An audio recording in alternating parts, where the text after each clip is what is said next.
Pernah kebayang nggak uang bantuan sosial, dana yang seharusnya jadi jaring pengaman buat saudara-saudara kita yang paling butuh, malah lari kemana?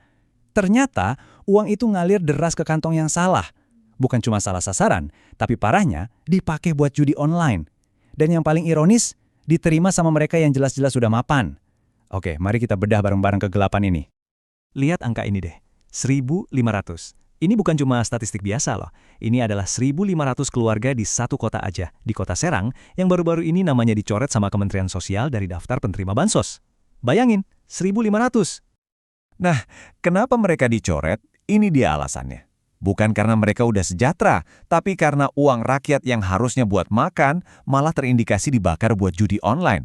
Dan yang bikin kita geleng-geleng kepala apa? Belasan diantaranya itu ASN, aparatur sipil negara. Ini udah bukan lagi kelalaian, ini skandal sistemik.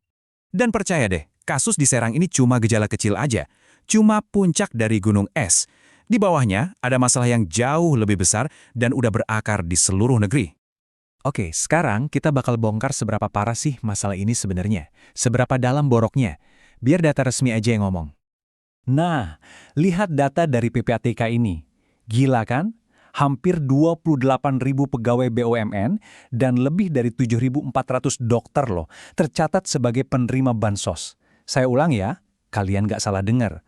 Pegawai BUMN, dokter, orang-orang dengan gaji tetap dan profesi yang mapan, ikut nikmatin dana buat warga miskin. Dan ini angka yang paling bikin nyesek. Total transaksi dari rekening penerima bansos yang dipakai buat judi online itu nyampe hampir 1 triliun rupiah. Coba bayangin, uang segitu banyak yang harusnya bisa jadi modal usaha, biaya sekolah anak, atau sekedar buat beli beras, malah ludes gitu aja buat biayain candu yang justru bikin makin miskin. Pertanyaan yang pasti muncul di kepala kita semua. Kok bisa? Gimana ceritanya sistem yang katanya mau menolong malah jadi hancur begini? Kok bisa kebocoran segede ini terjadi di depan mata kita semua? Jadi masalahnya itu kompleks. Bukan cuma satu kesalahan, tapi kombinasi maut dari banyak hal. Mulai dari data orang miskinnya yang udah usang, nggak diupdate, terus verifikasi di lapangannya asal-asalan, begitu uangnya cair, udah, nggak ada lagi pengawasan. Ditambah lagi literasi keuangan yang rendah, dan tentu aja pintu yang selalu kebuka lebar buat korupsi. Lengkap sudah. Oke, sebelum kita lanjut ke solusinya, coba kita mundur sedikit deh. Kita ingat-ingat lagi, tujuan bansos ini sebenarnya apa sih? Kenapa ini penting banget? Gampangnya, bansos itu ada 2 jenis. Ada yang tunai kayak BLT, jadi dapat uang langsung ke rekening, lebih fleksibel. Ada juga yang non-tunai, bentuknya barang kayak sembako atau layanan pendidikan kayak Kartu Indonesia Pintar. Tujuannya baik, tapi sayangnya, dua-duanya sama-sama rawan disalahgunain.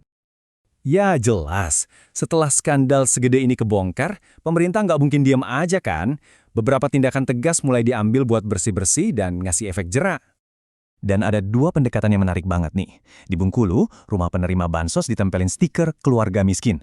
Efeknya, banyak yang akhirnya malu dan milih mundur sendiri, apalagi yang ngerasa udah mampu. Keren kan? Nah, kalau di Serang pendekatannya tidak. Sanksi tegas, ketahuan datanya nyangkut judi online, langsung dicoret sama pusat. Terus ada juga aturan baru di tingkat nasional yang penting banget. Sekarang orang cuma bisa terima bansos maksimal 5 tahun. Tujuannya jelas, biar bansos itu jadi pemicu buat bangkit, bukan jadi sandaran seumur hidup yang bikin ketergantungan. Bantuan harus bisa gantian, ngalir ke keluarga lain yang juga butuh. Tapi pemerintah sadar, bersih-bersih data dan sanksi aja nggak bakal cukup. Buat jangka panjang, perlu ada lompatan besar pakai teknologi. Tujuannya, biar semua celah penyimpangan ini bisa ditutup rapat-rapat untuk selamanya. Coba kita lihat perjalanannya. Dulu, semua serba manual, rawan banget main mata di lapangan. Sekarang, kita udah lumayan maju, bisa cek penerima lewat HP. Dan target besarnya, di tahun 2026 nanti, semua sistem bansos bakal sepenuhnya digital. Gimana cara kerjanya nanti? Gini, pertama, semua data bakal nyambung ke satu pusat berbasis NIK kita. Kedua, pas mau cairin dana, harus pakai verifikasi wajah atau face recognition, jadi nggak bisa diwakilin. Bantuan juga masuknya digital, dan yang paling penting, semua transaksinya bisa diawasi real time. Jadi kalau ada yang aneh-aneh kayak buat judi online tadi, bisa langsung ketahuan. Nah, kutipan dari Pak Luhut ini benar-benar nangkep esensinya.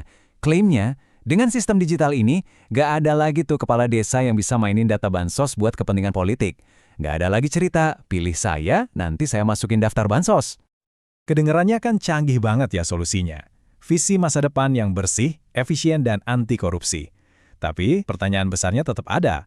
Apa iya teknologi secanggih ini bisa benar-benar jadi obat mujarab buat penyakit korupsi dan salah sasaran yang udah mendarah daging? Atau masalahnya cuma pindal bentuk jadi lebih canggih juga? Uang rakyat itu adalah amanah.